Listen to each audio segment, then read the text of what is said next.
ആഹാ, രാവിലെ ഫോണും കുത്തിക്കൊണ്ടിരിക്കുകയാണോ? വേറെ എന്തെങ്കിലും ഒരു പണി വേണ്ടേ? എന്നെ അവിടെ അടുക്കളയിലോട്ടൊന്ന് വന്നൂടായിരുന്നോ? ഫസ്റ്റ് ഞാൻ അതിന്റെ കുഴപ്പം കൂടെ ഉള്ളു. പിന്നെ മക്കളെ വിളിച്ചായിരുന്നു? മക്കളെ വിളിക്കാൻ അവിടെ ഇപ്പൊ രാത്രിയല്ലേ ഏട്ടാ? എന്നാ പിന്നെ അരവിന്ദനെ വിളിക്കേ. അരവിന്ദൻ ഇപ്പൊ ഓഫീസിലായിരിക്കുമെന്നേ.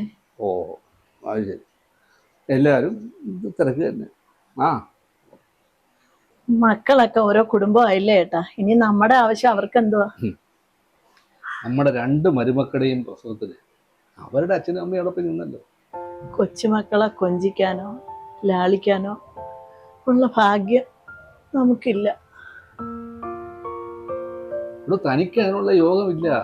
ആകപ്പാട് ഒരു മകളുണ്ട്, അവളോട് കല്യാണവും കഴിക്കുന്നു.